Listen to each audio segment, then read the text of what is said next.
There's a particular kind of loneliness that comes from being unwanted. Margaret Hale knew it well as she stood before a line of men in Black Hollow, each one stepping back when offered her hand. "Too heavy," they whispered, "a widow with nothing to offer." Then Elias Crowe, a quiet mountain man who hadn't spoken to the town in years, said 3 simple words: "I'll take her." Folks thought him foolish, a hermit taking on a burden. But hidden in the papers Margaret's late husband left behind was a secret nobody saw coming, a fortune in land and gold that would make Elias the richest man alive. But would his act of kindness survive when greed came calling? Before we jump back in, tell us where you're tuning in from. And if this story touches you, make sure you're subscribed, because tomorrow I've saved something extra special for you. Margaret Hale had not always been invisible. There was a time, not so long ago, when she walked through Black Hollow with her head held high, when shopkeepers greeted her by name, when other women invited her to quilting circles and church socials. That was when Samuel was alive. That was when she had a place in the world. Samuel Hale had been a quiet man, methodical and reserved, the kind who measured his words as carefully as he measured timber or calculated freight costs. He worked for the railroad, though Margaret never fully understood the nature of his position. He traveled frequently, sometimes for weeks at a time, returning with dust on his boots and exhaustion in his eyes. But he was always kind to her, always respectful, and in the modest house they shared on the eastern edge of town, they had built a life that was, if not passionate, then at least peaceful. She remembered the day they married. It was 1871, 5 years ago now. She'd been 28, already considered past her prime by the town's harsh standards, and Samuel had been 42, a bachelor who'd spent his youth building railways across the frontier. The ceremony was simple, attended by a handful of Samuel's business associates and a few of Margaret's remaining family members. Her mother had passed 2 years prior, and her father had remarried and moved to California, leaving Margaret in a kind of social limbo. Samuel's proposal had been practical rather than romantic. "I need a wife," he'd said plainly, "someone steady and capable. I believe we'd suit each other well enough." She'd accepted, grateful for the security and the chance to escape the pitying glances of women who whispered about spinsters and missed opportunities. Their marriage had been companionable. Samuel provided well, and Margaret managed their household with quiet efficiency. She learned not to ask too many questions about his work, understanding that some matters were simply beyond her sphere. He kept a study at the back of the house, always locked when he was away, and she respected that boundary. In the evenings, when he was home, they would sit together by the fire. He would read his newspapers and correspondence while she mended or knitted, and sometimes he would share a story from his travels, descriptions of the wild country he'd seen, the camps and railheads and rough settlements that sprang up wherever the tracks went. Black Hollow itself was one such settlement, though by 1876 it had grown into something more substantial. The town sat in a valley where 2 creeks converged, surrounded by pine-covered hills that rose toward the distant mountains. Main Street boasted a general store, a blacksmith, a doctor's office, 2 saloons, a small hotel, and the whitewashed church where Reverend Collins preached each Sunday. The railroad had reached Black Hollow 3 years ago, and with it came an influx of miners, loggers, merchants, and families seeking their fortunes in the territories. The town had swelled to nearly 400 souls, and with that growth came a rigid social structure that Margaret had never quite anticipated.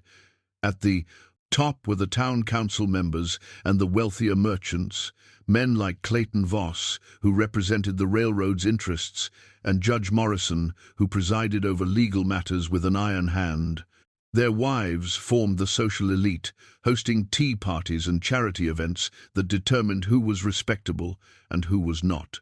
Below them were the shopkeepers, the doctor, the reverend, and the more established families. At the bottom were the laborers, the drifters, and the unfortunate, and after Samuel died, Margaret discovered just how quickly one could fall from the middle tier to the very bottom. Samuel's death had come suddenly. One evening in late February, he'd complained of pains in his chest and arms. By morning he was struggling to breathe, his face grey and clammy.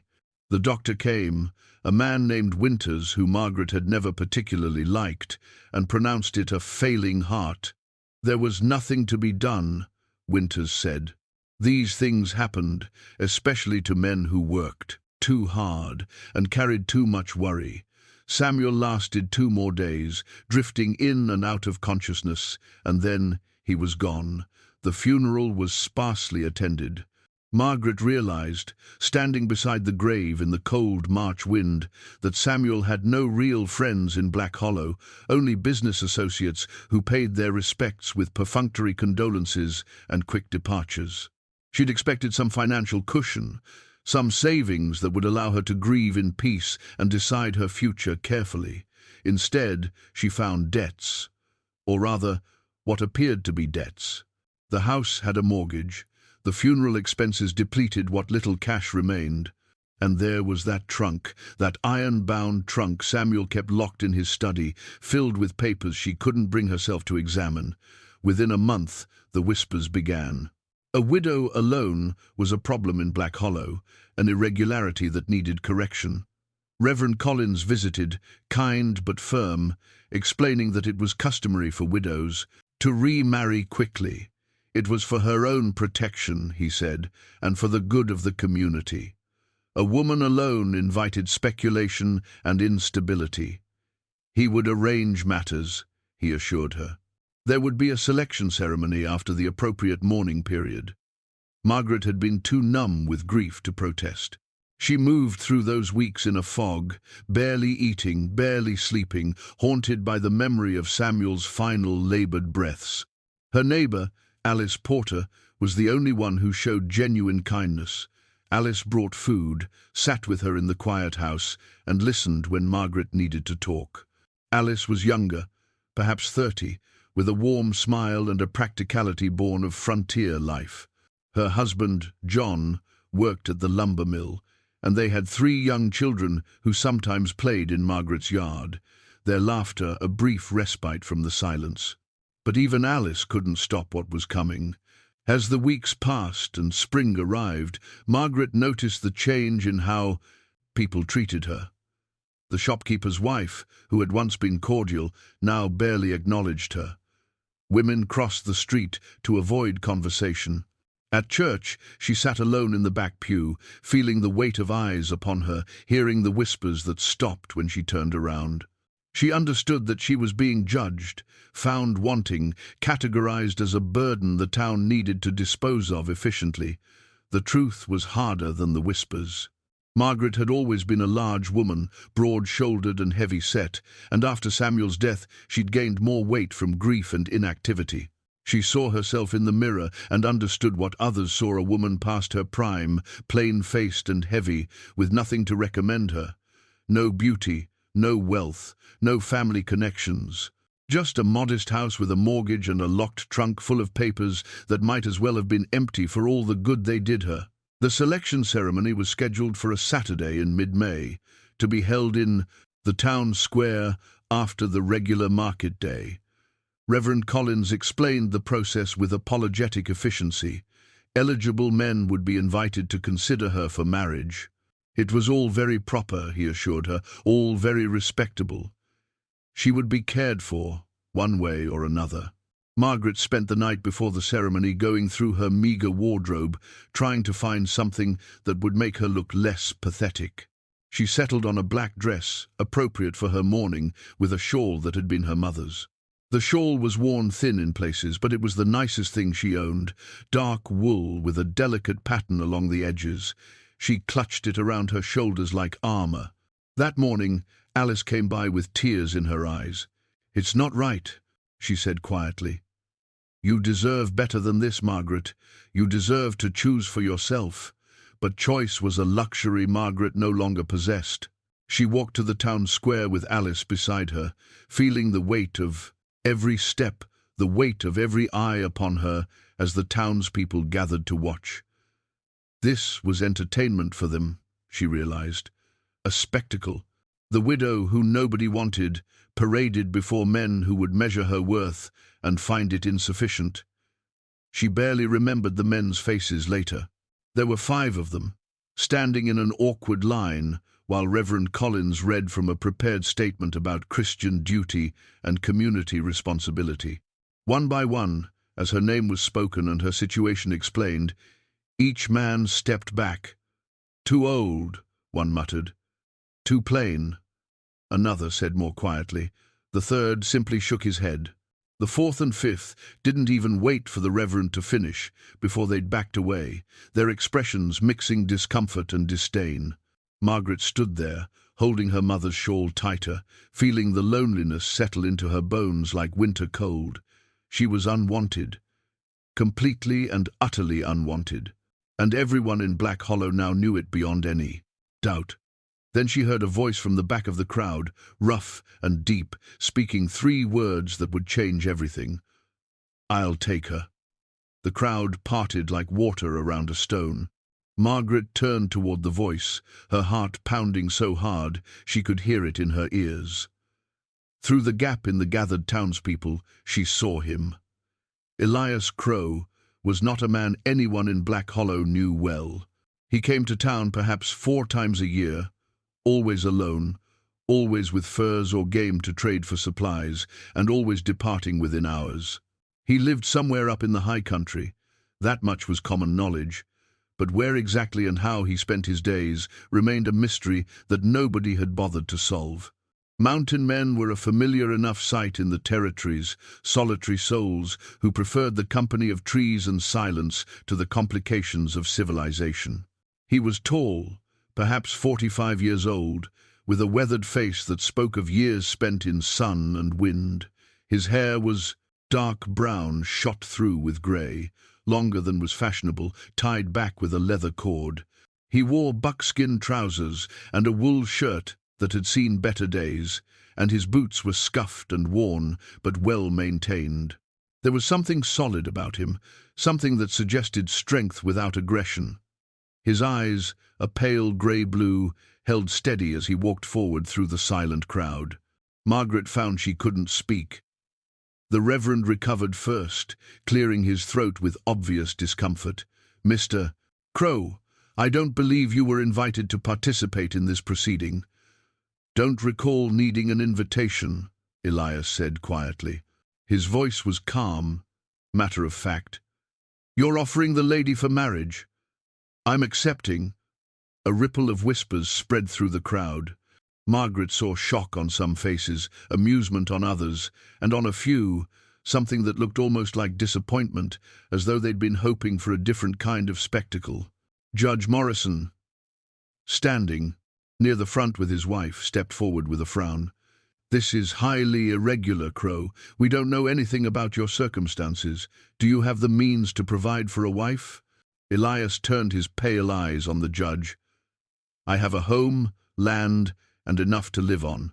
More than some."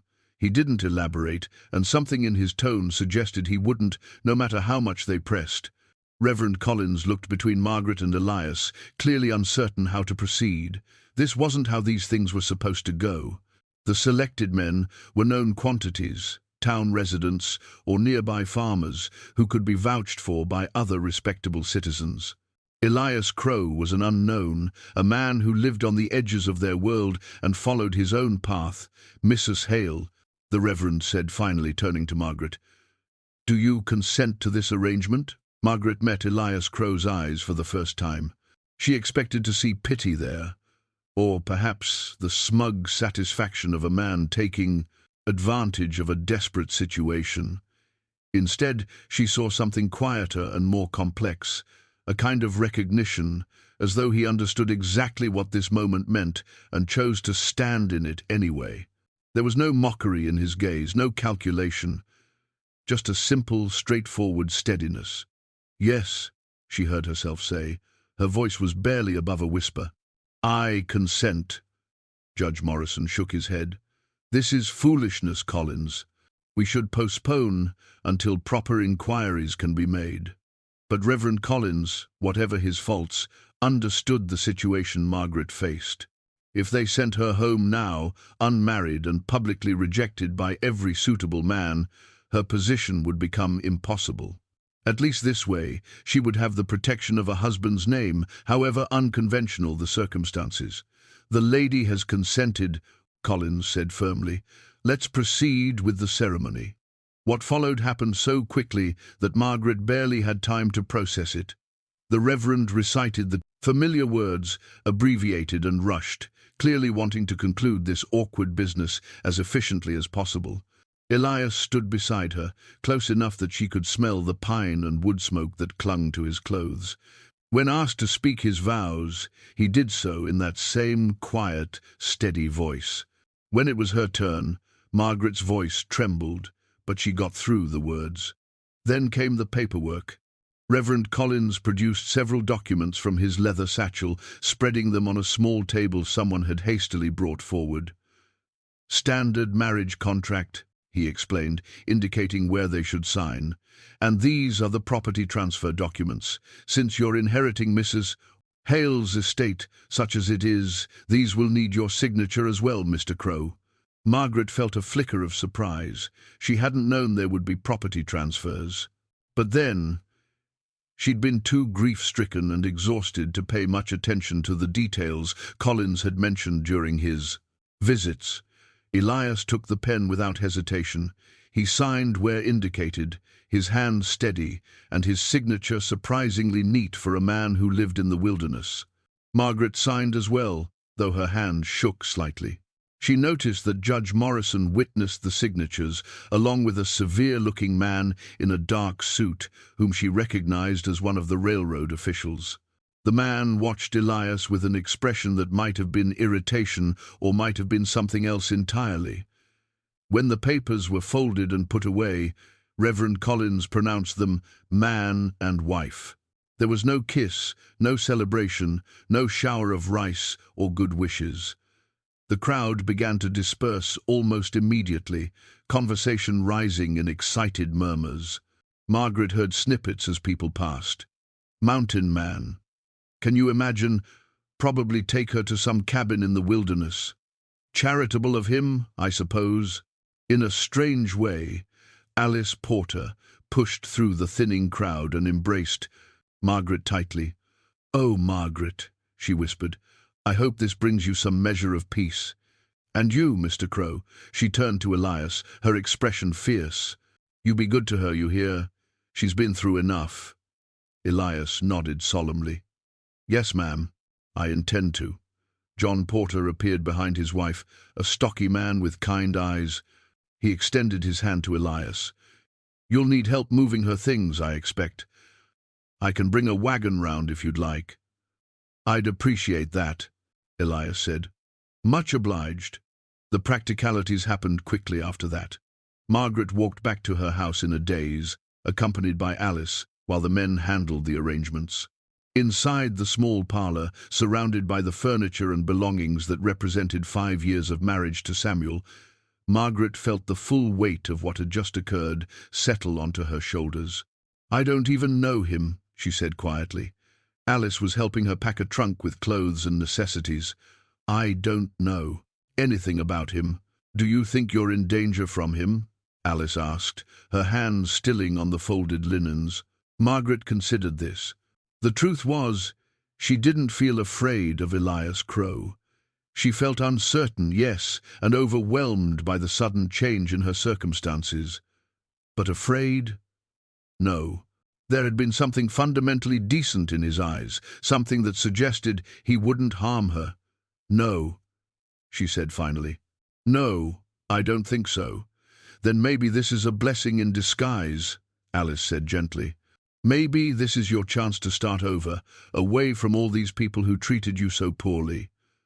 Margaret pulled Samuel's locked trunk from the corner of the study. It was heavy, iron-bound and sturdy, and she'd been unable to bring herself to open it since his death. Now she wondered if she should leave it behind, let go of whatever papers and memories it contained. But something made her hesitate. "I need to bring this," she told Alice. "Samuel kept important documents in. I should at least know what they are." When the wagon arrived, John and Elias loaded the trunk along with her other belongings, 2 more trunks of clothes and household items, a few pieces of furniture Samuel had made, some books, and the worn quilt from her marriage bed. It wasn't much to show for 33 years of life, but it was all she had. The mortgage holder, a banker named Prescott, who served on the town council, appeared as they were finishing.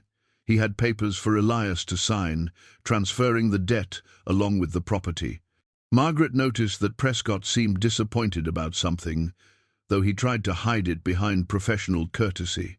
He kept glancing at the iron-bound trunk with an odd expression. "That trunk there," Prescott said carefully. "That belonged to Samuel Hale?" "It did," Margaret said, suddenly protective. "It's mine now." Prescott nodded slowly. "Of course. Just making sure everything's accounted for properly. Mr. Crowe, you understand. You're assuming all debts and assets associated with the former marriage?" "I understand," Elias said. After Prescott left, Elias helped Margaret onto the wagon seat beside him. The afternoon sun was already dropping toward the western hills, painting the sky in shades of gold and amber. Alice hugged Margaret one more time, making her promise to visit or at least send word that she was all right. Then Elias clicked to the horses, and they began moving through town toward the mountain road. Margaret looked back once, seeing the whitewashed church and the familiar buildings of Black Hollow receding behind them. She was leaving behind the only home she'd known for 5 years, leaving behind her grief and her memories and her humiliation, following a stranger into the wilderness. Beside her, Elias sat silent and steady, handling the reins with practiced ease. After a long while, he spoke without looking at her.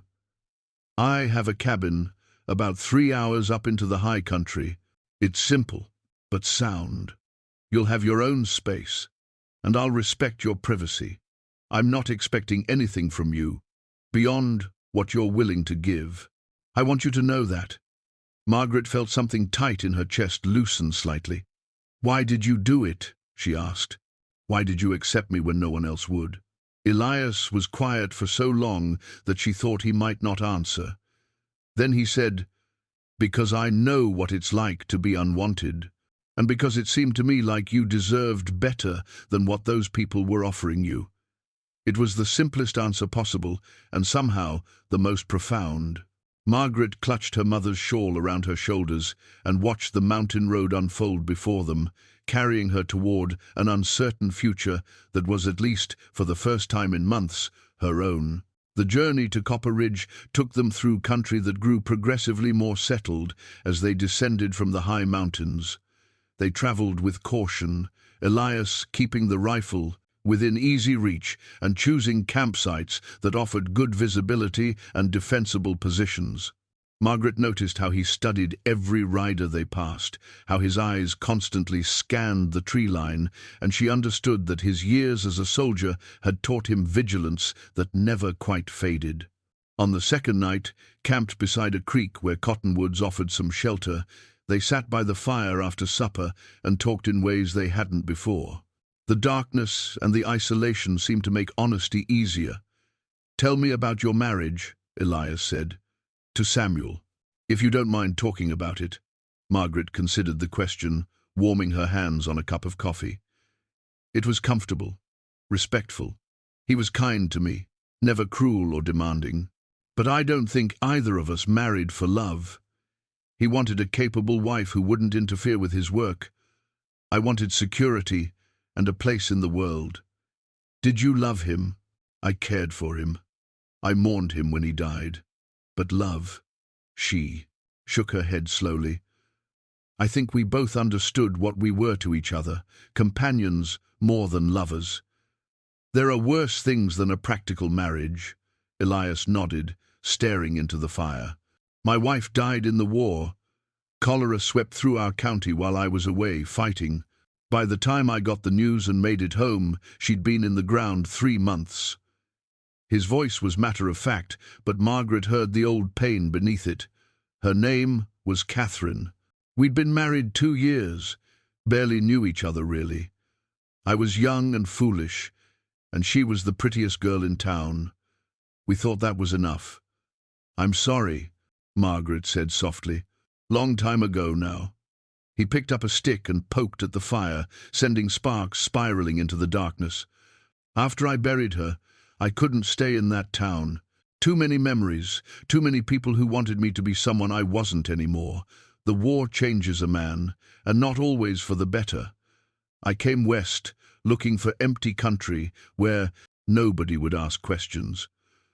Why did you come to town that day? Margaret asked. The day of the ceremony. Elias was quiet for a long moment. Honestly, I needed supplies and figured I'd get in and out before the church crowd dispersed. But I heard the commotion in the square, and curiosity got the better of me. I saw you standing there, saw those men backing away one by one, and I saw the look on your face. He glanced at her. You weren't just humiliated, you were resigned to it, like you'd already accepted that this was all you deserved. It reminded me of how I felt after Catherine died, like I was just going through motions until the end came. So you took pity on me? No.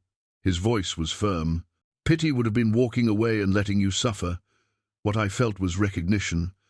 I saw someone who'd been beaten down by life but was still standing. That takes strength, Margaret. More than people realize. She felt something warm bloom in her chest, something she couldn't quite name. Thank you for that day.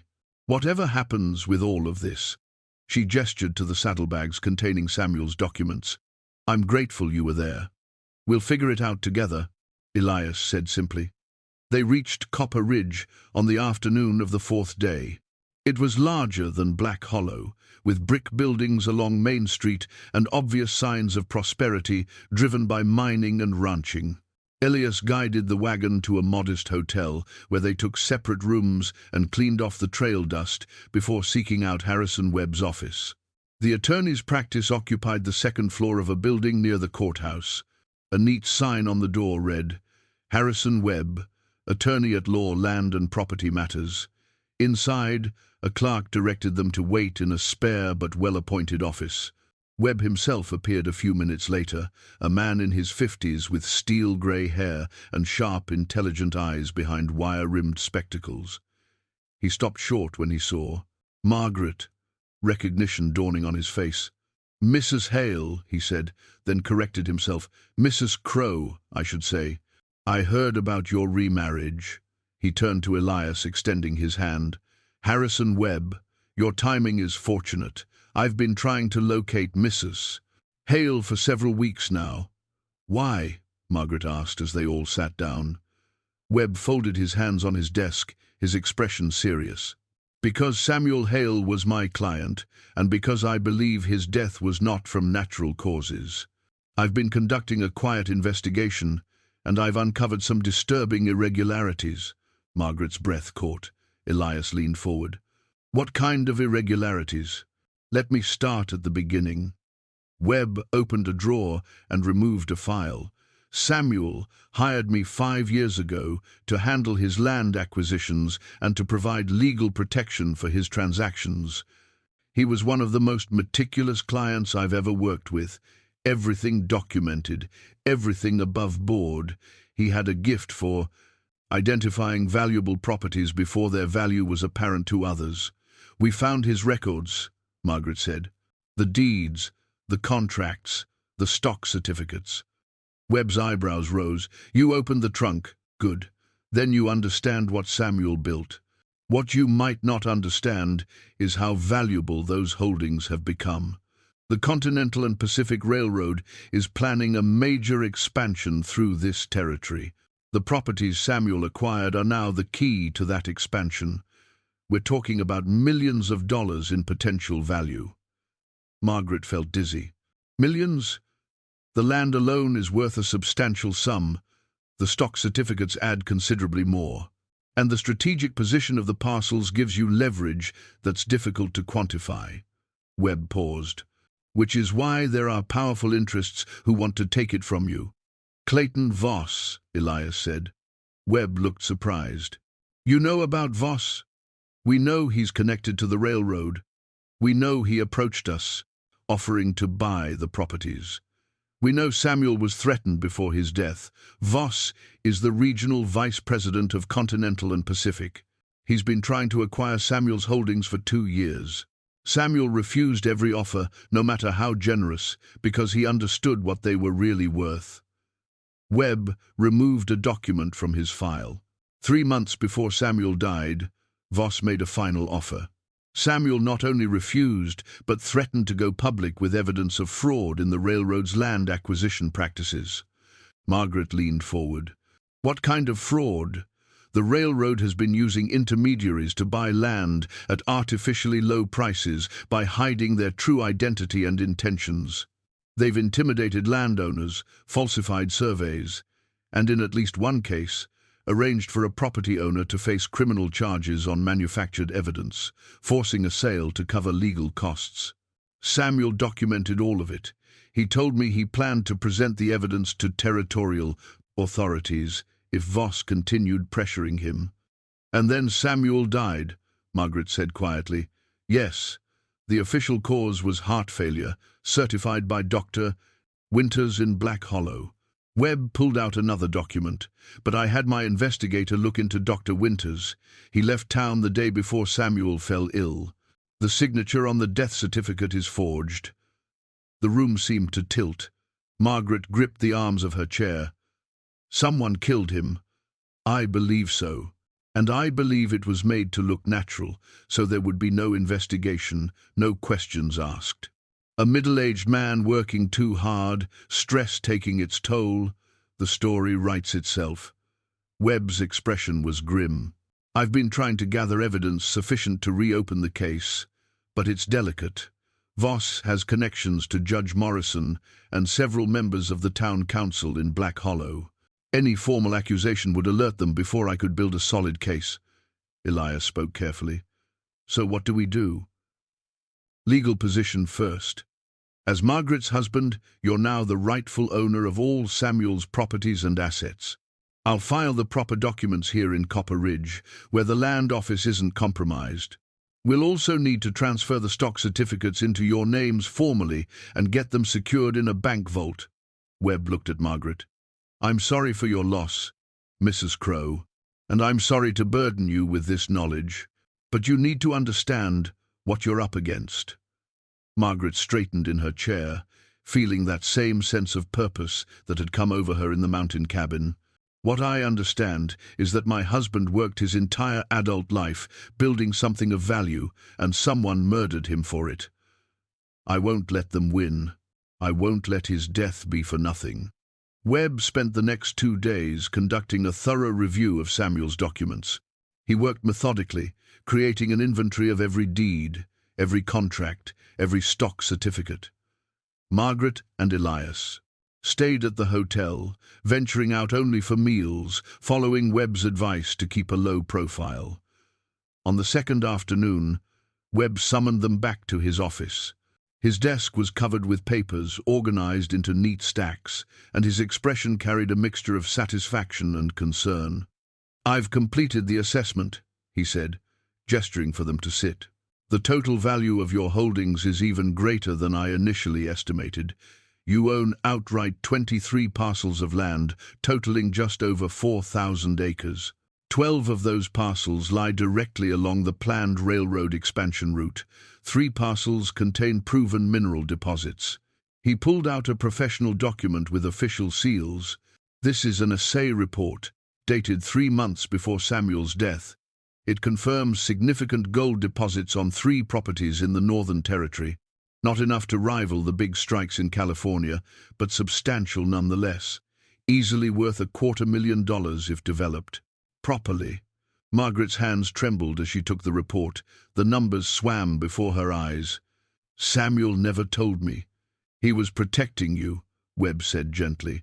The less you knew, the safer you were. Or so he believed. Unfortunately, his death created a different kind of danger. He turned to Elias. The question now is what you want to do. You have several options. You could sell everything to Voss's company and walk away wealthy. You could develop the properties yourself, though that would require significant capital and expertise. Or you could hold the land and negotiate from a position of strength, forcing the railroad to deal fairly. What did Samuel want? Elias asked. Webb smiled slightly. Samuel believed that the railroad expansion would benefit everyone if done honestly. He wanted fair compensation for landowners, jobs for local workers, and development that didn't destroy communities. He despised the way men like Voss operated, buying cheap through deception, displacing families, corrupting officials. He saw his holdings as a way to force them to do better. Then that's what we'll do, Margaret said firmly. We'll honor Samuel's intentions. That means rejecting any offers from Voss, no matter how attractive, Webb warned. It means standing firm even when pressured, and it means accepting that you're making powerful enemies. Elias met Margaret's eyes, and she saw in them a question. This was her inheritance, Samuel's legacy. The choice should be hers. She thought about the man who'd married her out of practicality, who'd worked quietly for years building something meaningful, who'd protected her even in death by keeping her ignorant of the danger. She owed him this. She owed him justice. We're keeping it, she said, all of it, and we're going to make sure Samuel's killers answer for what they did. Webb nodded approvingly. Then we have work to do. I'll file the transfer documents with the Territorial Land Office here in Copper Ridge. Everything will be properly recorded and legally unassailable. I'll also arrange for the stock certificates to be placed in secure storage at the Territorial Bank. And I'll continue investigating Samuel's death, building a case we can eventually present to an honest judge. What about Voss? Elias asked. He'll find out soon enough that we're not selling. Let him.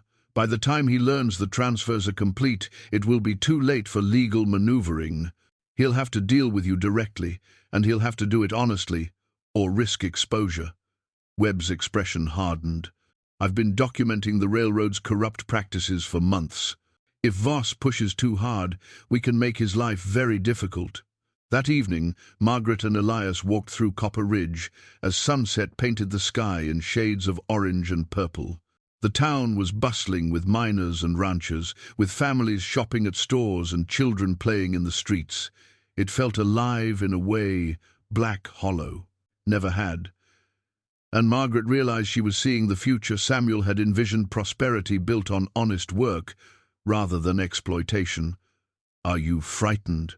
Elias asked, as they paused near the edge of town, looking out at the mountains in the distance. Yes, Margaret admitted, but I'm also angry. Samuel was a good man who worked hard for everything he built. Someone took his life for their own greed. That's not something I can just accept and walk away from. You've changed since that day in the town square, Elias observed. So have you. You came down from the mountain for supplies and ended up with a wife and a fortune you didn't ask for. He smiled slightly, the first real smile she'd seen from him. Strange how life works out. I spent 20 years avoiding complications, and then I walked into the biggest complication imaginable. Do you regret it? No. His answer was immediate and honest. I don't regret it at all. They stood in comfortable silence as darkness gathered.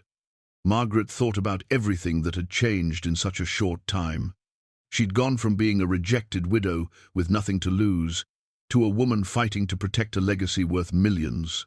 She'd gone from being alone and hopeless to standing beside a man who chose to fight with her rather than walk away.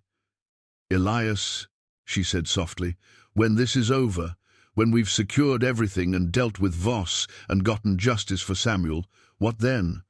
What do we do with all of it? He considered the question carefully. I think we do what Samuel would have wanted. We develop it responsibly. We create opportunities for honest people. We prove that wealth doesn't have to come from corruption. He looked at her. And maybe we build something of our own. Something that matters. Margaret felt tears prick her eyes. For so long she'd felt invisible, worthless, a burden no one wanted. Now she saw possibility stretching before her, bright and real. I'd like that, she said. The next morning, Webb had news. Clayton Voss is in town. He arrived last night on the evening train.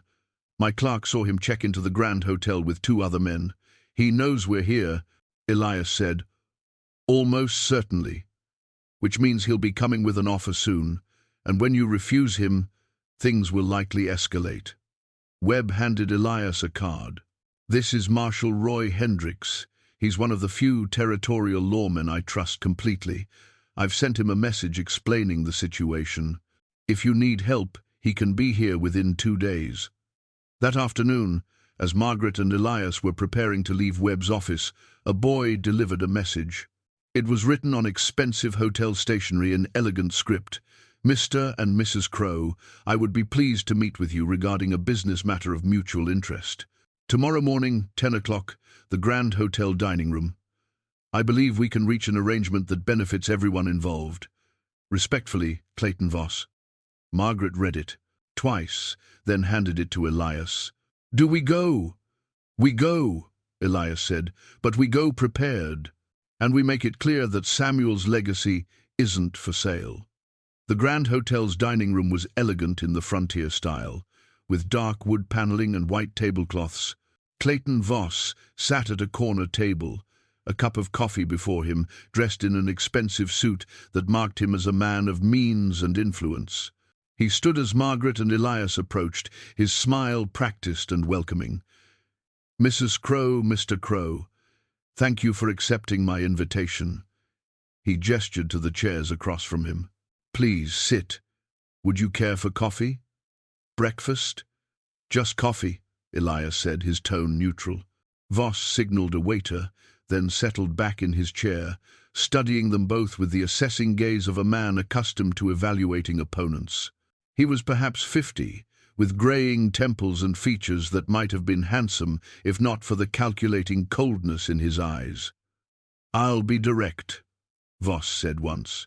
The coffee was poured. I know you've been to see Harrison Webb. I know you've reviewed Samuel Hale's documents. And I know you now understand the value of what you've inherited. He paused. I'm prepared to make you a generous offer. $800,000 for all properties and stock holdings. Cash payment within 30 days. You'd be wealthy people, free to go anywhere and live however you choose. Margaret felt the weight of the number. $800,000. It was more money than she could have imagined a month ago, more than most people would see in 10 lifetimes. That's less than a third of what it's actually worth, Elias said calmly. Voss's smile tightened slightly. The appraised value and the real value are often different things, Mr. Crowe. Yes, on paper those holdings might be worth more, but value means nothing if you can't realize it. Development takes capital, expertise, connections. The railroad has all of those things. You have land and paper, certificates. We also have options, Margaret said. We can develop the properties ourselves. We can negotiate with other railroad companies. We can hold the land and watch its value increase as the territories develop. All theoretical, Voss leaned forward. Let me be frank. Samuel Hale was a brilliant man, but he made the mistake of overplaying his hand. He thought he could leverage his holdings to dictate terms to the Continental and Pacific. That kind of thinking is dangerous, especially when you're dealing with organizations that have significant resources and long memories. The threat was barely veiled. Elias's expression didn't change. Are you threatening us, Mr. Voss? I'm offering you a realistic assessment of your position. Voss's tone remained pleasant, but Steele underlaid his words. You're mountain people, not businessmen. You've inherited something you don't fully understand and can't properly manage. Take the money. Go live your lives. Don't make Samuel's mistakes. Margaret felt anger rising in her chest. What mistakes would those be? Building something of value through honest work? Refusing to be bullied by men who think power gives them the right to take whatever they want? Voss's smile disappeared entirely. Samuel Hale's stubbornness cost him everything, Mrs. Crowe. I'd hate to see you and your husband suffer the same fate. Elias stood, his movement controlled but purposeful. This meeting is over. We're not selling, not at any price. Samuel's holdings are not for sale. You're making a serious error in judgment, Voss said, remaining seated. I'm trying to help you avoid the complications that come with refusing reasonable offers. Your offer isn't reasonable, and your threats don't frighten us, Margaret said, standing beside Elias. We know what Samuel built, and we know what it's worth, and we know what happened to him when he wouldn't yield to pressure. Something flickered in Voss's eyes. Careful what accusations you make, Mrs. Crowe. Samuel Hale died of heart failure. That's a matter of medical record. A record signed by a doctor who wasn't even in town when Samuel died, Elias said quietly. A forged signature on a death certificate. That's not just suspicious, Mr. Voss. That's evidence of a crime. For the first time, Voss looked genuinely surprised. Then his expression hardened. You have no idea what you're dealing with. The Continental and Pacific Railroad employs thousands of people. It has contracts with territorial and federal authorities. It has resources you can't begin to match. If you insist on this path, you'll find yourselves facing legal challenges, property disputes, and complications at every turn. Then we'll face them, Margaret said firmly, with good legal counsel and honest authorities on our side. Harrison Webb isn't the only person who knows about your company's corrupt practices, Mr. Voss. And Judge Morrison isn't the only judge in the territories. Voss stood, slowly, straightening his jacket. This conversation is over, but understand this: you've made your choice, and you'll have to live with the consequences. The railroad will have those properties one way or another. You can profit from that reality, or you can be crushed by it. The choice is yours. He walked away without waiting for a response. Margaret felt her legs trembling, but forced herself to remain standing until Voss had left the dining room. Then she sank back into her chair, exhaling shakily. That was terrifying, she admitted. You handled it perfectly, Elias said, his hand covering hers on the table. He expected us to fold. We didn't. They returned to Webb's office and recounted the meeting. The attorney listened carefully, making notes. When they finished, he sat back with a troubled expression. Voss showed his hand more than he intended. That comment about Samuel dying when he refused to yield, that was careless. It confirms our suspicions. He stood and moved to a locked cabinet, removing a folder. I received this from my investigator yesterday. I was going to wait to share it, but after this morning, you need to see it now. He spread several documents on his desk. This is the forged death certificate. Note the signature, supposedly Dr. Winters. And this is a bank record showing that Dr. Winters received a payment of $500 2 days before Samuel's death, transferred from an account registered to a company called Mountain Territory Holdings. I don't recognize that name, Margaret said. It's a shell company, created specifically to hide the real owners. But my investigator traced it back through 3 layers of intermediaries. Webb pulled out another document. Mountain Territory Holdings is wholly owned by the Continental and Pacific Railroad. The payment to Dr. Winters came directly from Voss's operation. Margaret felt the room spin.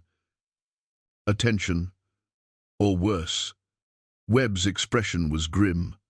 My investigator spoke to Samuel's housekeeper, a woman named Mrs. Chen who worked for Samuel occasionally. She remembered a visitor who came to the house 2 days before Samuel fell ill. Well-dressed man, very polite, said he was from a mining company interested in discussing opportunities. He brought a gift, a bottle of expensive whiskey. Mrs. Chen remembered because Samuel rarely drank, but this man was so insistent that Samuel accepted it to be polite. The implications crashed over Margaret like a wave. Poison, possibly. Certain substances can mimic heart failure symptoms if administered carefully, and without a proper autopsy, which never happened, there would be no way to prove foul play. Webb met her eyes. I can't prove this in court yet. The evidence is circumstantial. But I believe Samuel was murdered, and I believe Clayton Voss either ordered it or knew about it. Elias stood and moved to the window, his hands clenched at his sides. When he spoke, his voice was hard in a way Margaret had never heard before. "How do we prove it? We need the whiskey bottle, if it still exists. We need testimony from someone who can connect Voss directly to the plot, and we need to find the man who delivered the poisoned whiskey." Webb paused. "My investigator is working on all of this, but it takes time. Meanwhile, we need to keep you both safe." "Safe from what?" Margaret asked, though she already knew the answer. "From the same people who killed Samuel. You're now the obstacle to what they want, and you've just publicly refused their offer and accused them of crimes. That makes you a threat they'll want to eliminate." The weight of their situation settled fully onto Margaret's shoulders. She'd known intellectually that they were in danger, but hearing it stated so plainly made it real in a way nothing else had. Someone had killed Samuel. Someone who viewed human lives as obstacles to be removed when convenient. And now she and Elias stood in that same position. "There's something else," Webb said quietly. "Something I learned just this morning that changes everything." He pulled out a final document. "Samuel had a brother, Thomas Hale. Did you know about him?" Margaret shook her head. "Samuel never mentioned family. I assumed he had none. Thomas Hale lives in San Francisco. He's a businessman with his own connections to railroad interests. And here's where it gets complicated under territorial law. If a widow remarries quickly after her husband's death, the deceased's family can sometimes contest property transfers, especially if they can prove the remarriage was coerced or arranged under duress." "Is that what they're planning?" Elias asked. "My sources indicate that Thomas Hale is on his way to Copper Ridge right now. He's been in contact with Clayton Voss, and he's prepared to file a legal challenge claiming that Margaret's remarriage was improperly rushed and that as Samuel's only blood relative, he has rightful claim to a substantial portion of the estate." Margaret felt something cold settle in her stomach. "So even if we fight off Voss, Samuel's own brother is going to try to take everything?" "It appears so. Family betrayal motivated by greed." Webb's expression was sympathetic. "I'm sorry, Mrs. Crowe. This is going to get uglier before it gets better." Elias returned to the table and sat beside Margaret, his presence solid and reassuring. "Then we prepare for ugly. We gather evidence, we build our legal case, and we don't back down. Samuel worked too hard for too long to let these people win." Margaret looked at the documents spread across Webb's desk, the forged death certificate, the suspicious payments, the evidence of conspiracy and murder. She thought about Samuel, working quietly for years, building something valuable through patient, honest effort. She thought about how he'd protected her even in death, though that protection had ultimately put her in even greater danger. And she thought about Elias, who'd stood in a town square and chosen her when no one else would, who now stood with her against threats neither of them had anticipated. "We fight," she said firmly. "We fight for Samuel's legacy, for justice, and for the right to keep what's ours. And we don't stop until we win." Harrison Webb moved quickly after the meeting with Voss. By afternoon, he'd sent urgent telegrams to Marshal Roy Hendricks and had arranged for additional security at his office. He insisted that Margaret and Elias move into a boarding house owned by his sister-in-law, a stern woman named Mrs. Kaufman, who kept a shotgun behind the front desk and asked no questions about the nature of her guests' business. "The Grand Hotel has too many eyes and ears," Webb explained. "Mrs. Kaufman is discreet, and her house has good sightlines. Anyone approaching will be visible from several windows." That evening, Webb's investigator arrived, with news. His name was Daniel Price, a former Pinkerton agent who'd settled in Copper Ridge after years of tracking criminals across the territories. He was in his 40s, compact and weathered, with sharp eyes that missed nothing. "Found the housekeeper, Mrs. Chen," Price reported, spreading his notes on Webb's desk. "She's frightened, but willing to testify if we can guarantee her safety. She remembers the visitor, clearly mid-40s, expensive clothes, carried himself like someone important. She didn't get a name, but she'd recognize him. And she still has the whiskey bottle. Never opened it. Samuel took one drink the evening after the man left and complained it tasted off, so he set it aside. Webb looked up sharply. "The bottle still exists?" "Mrs. Chen kept it. Said Samuel was particular about waste and would have wanted it given to someone who'd appreciate it, but she never got around to it. After he died, she couldn't bring herself to throw it away. It's been in her pantry for 6 months. Price pulled out a wrapped package. I convinced her to let me take it, told her it might be important. This could be everything we need," Webb said, handling the package carefully. "If we can test the contents and find poison, and if Mrs. Chen can identify the man who brought it, we can build a case for murder." "There's a chemist in Denver who handles this kind of analysis," Price said. "Former army surgeon. He's tested substances in criminal cases before. I can take the bottle to him, but it'll take a week at minimum." "Do it," Webb said. "Use whatever resources you need. This is the evidence that could break the whole conspiracy open."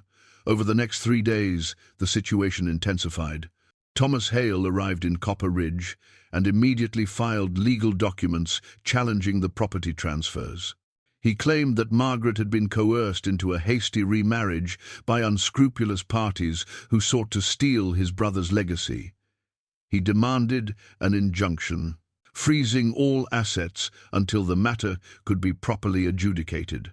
Webb countered with documents proving that the marriage was legal and proper, that all transfers had been executed according to territorial law, and that Thomas Hale had shown no interest in his brother's affairs until after Samuel's death. He also filed a motion questioning Thomas's standing, noting that Samuel had deliberately excluded his brother from his will and had no contact with him for over a decade. The legal maneuvering attracted attention throughout Copper Ridge.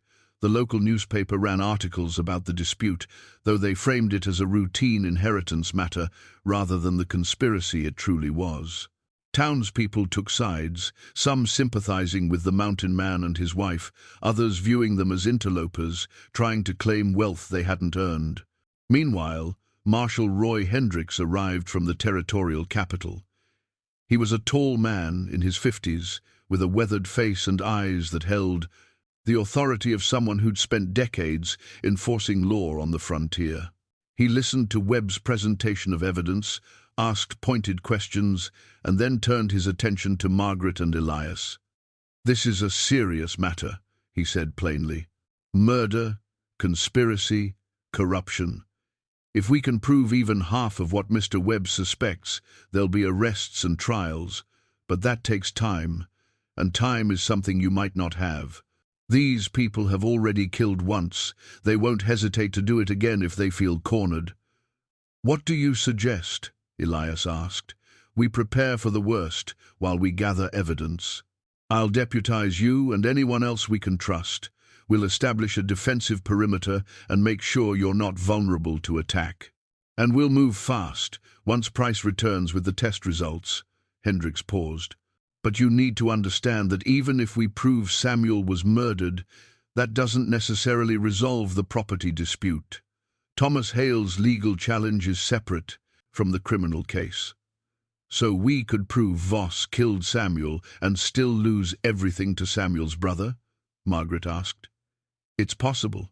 The law doesn't always deliver the justice we'd like." Hendricks's expression was sympathetic but realistic. "That's why it's important to fight on both fronts, legal and criminal. Win both cases, and Samuel's legacy is protected." Alice Porter arrived unexpectedly on the 4th day, accompanied by her husband John and Reverend Collins. Margaret was shocked to see them standing in the parlor of Mrs. Kaufman's boarding house, travel-worn but determined. "We heard what was happening," Alice said, embracing Margaret tightly. "The whole town knows about Thomas Hale's challenge. Some folks are saying terrible things, but others remember how Samuel was treated and how you were treated after he died. We wanted you to know you're not alone." Reverend Collins looked uncomfortable but resolute. "I need to make a confession, Mrs. Crowe. I was pressured to rush your remarriage. Judge Morrison and Mr. Prescott at the bank told me it was necessary, that there were financial complications. I didn't ask questions like I should have. I'm deeply sorry." "Who pressured you?" Webb asked sharply. Clayton Voss met with Morrison and Prescott 2 weeks before the ceremony. I overheard part of their conversation through the judge's office door. Voss said something about making sure the widow was dealt with quickly and that the right kind of husband would make things simpler. Collins met Margaret's eyes. I didn't understand what he meant at the time. I thought it was just business talk. But now I see they were trying to manipulate the situation to their advantage. They wanted me to marry someone they could control, Margaret said slowly, someone pliable or corrupt. If I'd married one of those 5 men who were selected, Voss would have had access to Samuel's papers through my husband. But Elias stepped in, Alice said, and he wasn't someone they could predict or control. John Porter nodded. We also heard something else you should know. There are men in Black Hollow asking questions about where you went. Rough-looking types, not locals. They're offering money for information about the mountain cabin. Elias and Hendricks exchanged glances. They're preparing to move against you directly, the marshal said. The legal approach isn't working fast enough, so they're planning something else. We need to get back to the cabin, Elias said. If they find it empty, they might destroy evidence or plant something incriminating. Or they might wait there for you to return, Hendricks countered. Walking into that situation could be exactly what they want. Then we go prepared, Elias said firmly. I know that country better than anyone. We have the advantage of terrain and knowledge. And if they're planning to force a confrontation, better to face it on ground we choose than wait for them to strike when we're vulnerable. Webb nodded slowly. The marshal is right, it's dangerous. But Elias has a point too. And strategically, we need to show strength. If we run or hide, we look guilty. If we stand our ground, we demonstrate confidence in our legal position. Margaret felt fear twist in her stomach, but she forced herself to speak calmly. When do we leave? Tomorrow at first light, Hendricks said. I'll come with you, along with 2 deputies I trust. We'll also bring Alice and John if they're willing. Having witnesses to whatever happens could be crucial. We're willing, Alice said immediately. John nodded agreement. Reverend Collins cleared his throat. I'd like to come as well, to testify if needed about the pressures I faced and the conversations I overheard. It's past time I made things right. That evening, they prepared for the journey. Hendricks arranged for weapons and supplies, including a spare rifle for Margaret. Elias spent an hour teaching her to load and fire it properly, and she was surprised by how steady her hands were. Fear had transformed into determination somewhere along the way. She found herself thinking about Samuel, imagining him working late into the night over his ledgers, planning his acquisitions, documenting the railroad's corruption. He must have known the danger he was courting.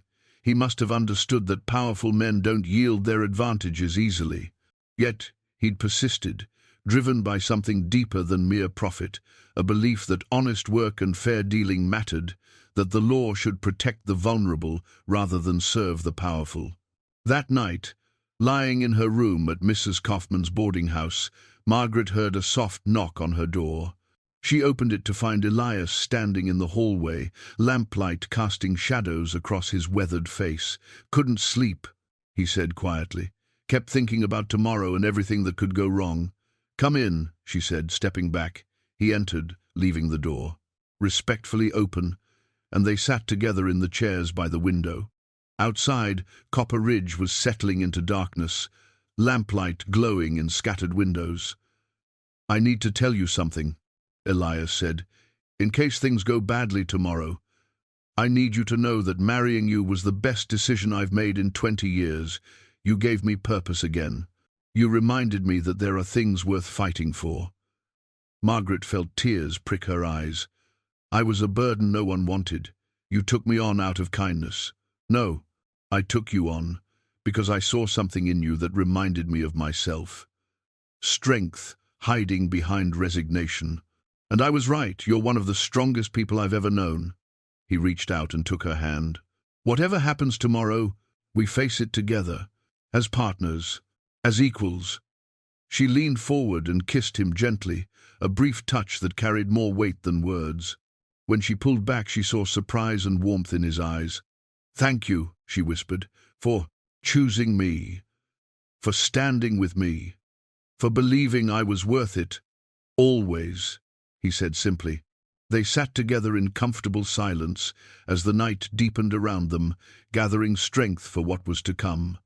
Somewhere in the darkness, enemies were preparing to strike. But Margaret no longer felt like the helpless widow who'd stood in Black Hollow's town square. She felt like someone who'd found her purpose and her voice, someone who would fight for what was right no matter the cost. Tomorrow they would face whatever came, and they would face it together. Marshal Hendricks stepped out onto the porch, his badge catching the early morning light. His voice carried clearly across the clearing. "That's far enough, gentlemen. I'm United States Marshal Roy Hendricks, and you're trespassing on private property. State your business or turn around." Clayton Voss moved forward, flanked by armed men. Thomas Hale stayed slightly behind, his expensive clothes looking out of place in the Edane wilderness setting. "Marshal," Voss called out, "we're here on legal business. Thomas Hale has rightful claim to this property as Samuel Hale's brother and heir. These people," he gestured toward the cabin, "are occupying it illegally. That's a matter for the courts, not armed men in the woods before sunrise," Hendricks replied calmly. "And until a judge rules otherwise, Elias and Margaret Crowe are the legal owners. You need to leave." "We have documents," Thomas Hale said, stepping forward with a leather case. "Signed by Judge Morrison in Black Hollow. They grant me immediate access to my brother's property, pending resolution of the inheritance dispute." Hendricks held out his hand. "I'll examine those documents." As Thomas approached the porch, Elias emerged from the cabin, rifle held casually but ready.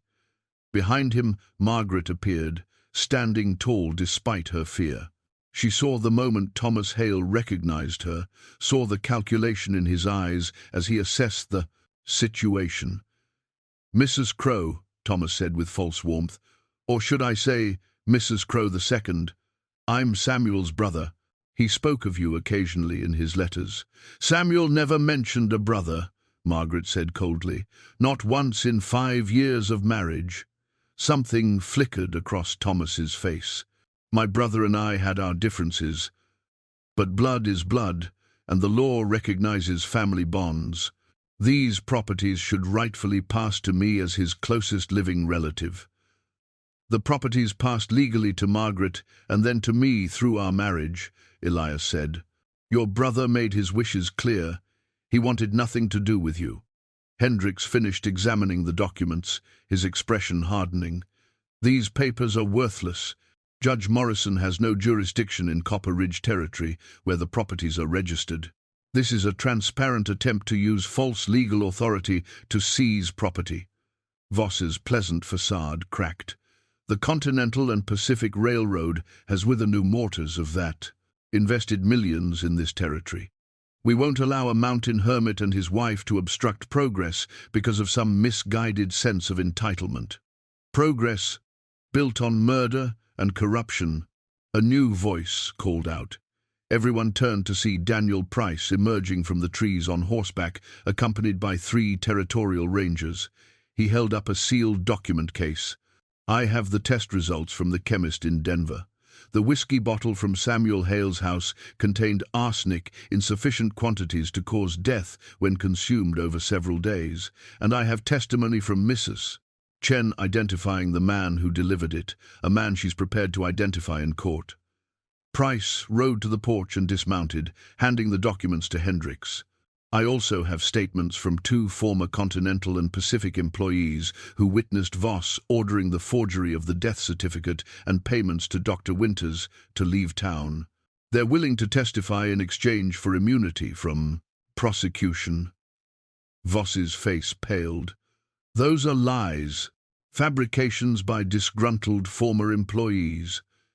"Then you'll have the opportunity to defend yourself in court," Hendricks said. "Clayton Voss, I'm placing you under arrest for conspiracy to commit murder, fraud, and corruption of public officials." He nodded to his deputies, who moved forward with restraints. The armed men Voss had brought shifted uncertainly. Without clear leadership and facing legal authority, their resolve wavered. Several backed away, clearly wanting no part of what was unfolding. Thomas Hale tried to retreat, but Elias blocked his path. "Not so fast. You knew about Samuel's murder, didn't you? That's why you waited exactly the right amount of time to file your claim. Long enough for the dust to settle, not so long that suspicion would fall on you." "I knew nothing," Thomas protested. "I only learned of my brother's death when Mr. Voss contacted me about the inheritance dispute." "Voss contacted you," Price said, making a note. "That's interesting, because according to Territorial Telegraph records, you sent the first telegram to Voss 3 days after Samuel died, before his death was even publicly announced.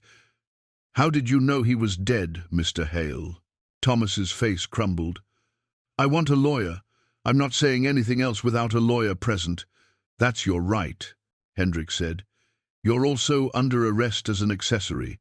We'll sort out exactly what you knew and when in a proper courtroom." The confrontation deflated rapidly after that. The hired men dispersed, clearly wanting nothing to do with arrested principals. The deputies secured Voss and Thomas, preparing them for the journey back to Copper Ridge for formal charging.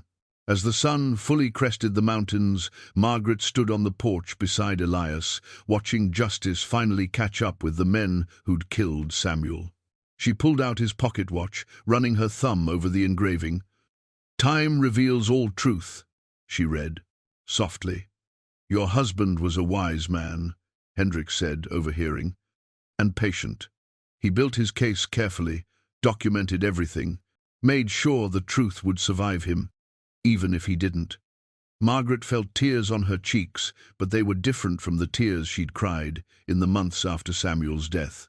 These were tears of resolution, of justice served, of a burden finally lifted. Elias's arm came around her shoulders, and she leaned into his solid presence. They'd won. Against corruption and violence and betrayal, they'd stood firm and won. The fight wasn't completely over. There would still be trials and legal proceedings. But the most important battle had been fought and decided here, in this clearing, as the sun rose over the mountains Samuel had loved. 3 months had passed since that dawn confrontation at the mountain cabin. Autumn had given way to early winter, and the first snows had dusted the high peaks. Margaret stood at the window of their new house, watching the sun set over the valley below, painting the sky in shades of rose and gold. The house was larger than the cabin, but still modest by the standards of their wealth. Built of solid timber with a wide porch and large windows, it sat on a gentle rise overlooking the property Samuel had acquired years ago. From here, she could see the beginnings of the mining operation that would employ 30 families by spring, the lumber mill that had already brought prosperity to the surrounding area, and the railroad siding, where honest negotiations with a competing company had resulted in fair terms for right-of-way access. Behind her, she heard Elias enter, boots heavy on the wooden floor. She turned and smiled at him, still sometimes surprised by the warmth that bloomed in her chest at the sight of him. He'd trimmed his hair and beard for the trial proceedings, but remained essentially himself, solid, steady, and honest. "Webb just left," he said, moving to stand beside her.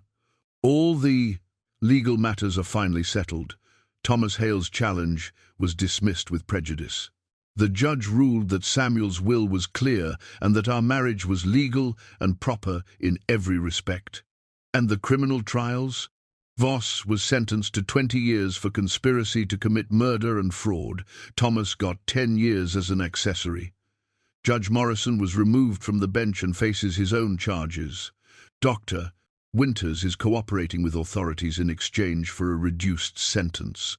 Elias put his arm around her waist. "It's over, Margaret. Really over."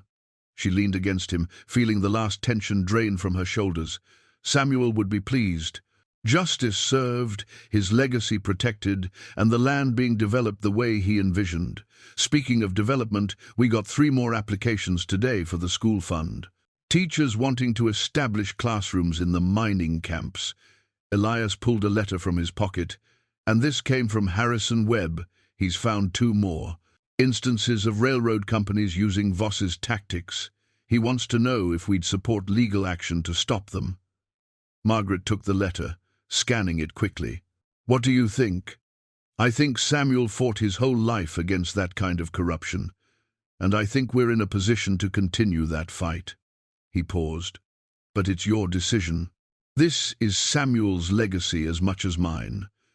She thought about the man she'd married out of practicality, the man who'd kept secrets to protect her, the man whose final gift had transformed her life in ways she never could have imagined. We support Webb's efforts. We use what Samuel built to make sure others don't suffer the way he did. Elias nodded, pride evident in his expression. I'll send word tomorrow. There was a knock at the door, and Alice Porter entered with a basket covered in cloth. I brought fresh bread and that apple butter you liked. John and the children are settling the horses. They're staying for supper, I hope. Of course, Margaret said warmly, embracing her friend. You're always welcome. The Porter family had become regular visitors, as had Reverend Collins, who'd found his conscience and his courage in the aftermath of the trials.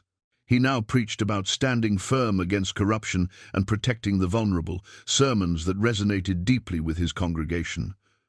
Over supper, the conversation flowed easily. John talked about the lumber mill expansion. Alice shared gossip from Black Hollow.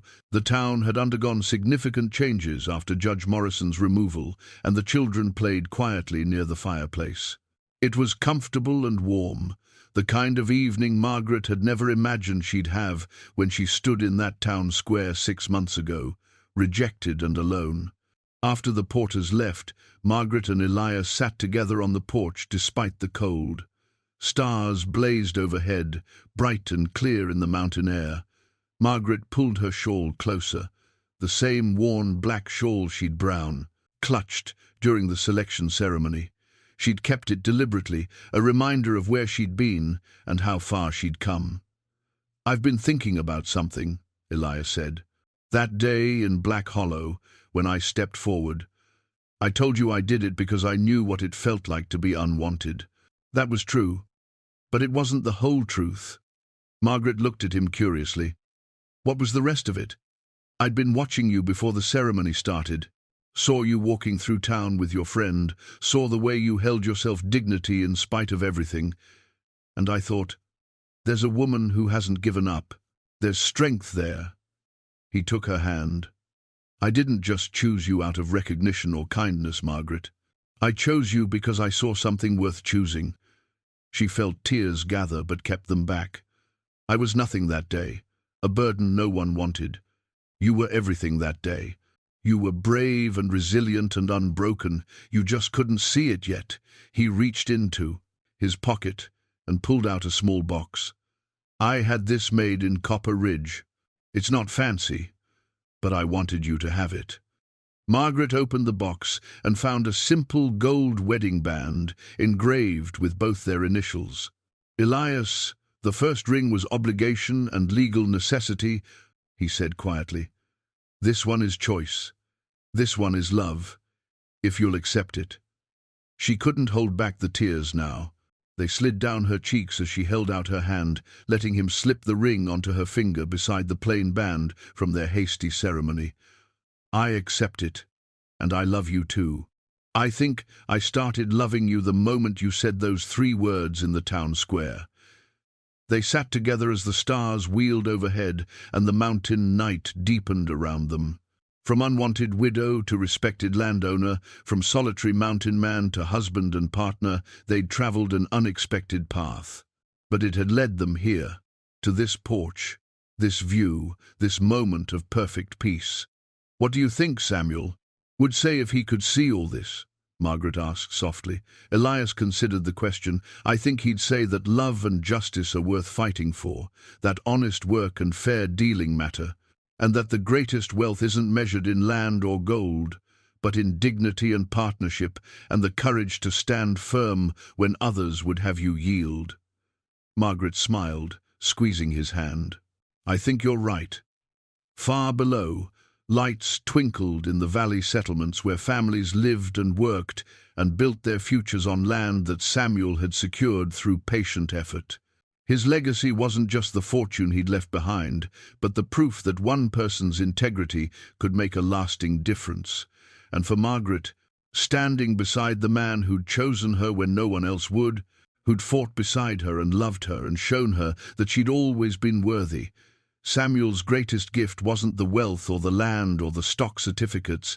It was the chance to discover her own strength and find unexpected love in the process. The mountain man who'd lived with nothing had become the richest man alive, not through inheritance, but through the simple act of seeing value where others saw only burden. And the widow who'd lost everything had found a future brighter than any she'd imagined possible. Together, they'd taken Samuel's legacy and built something even he might not have envisioned: a life of purpose, love, and lasting meaning.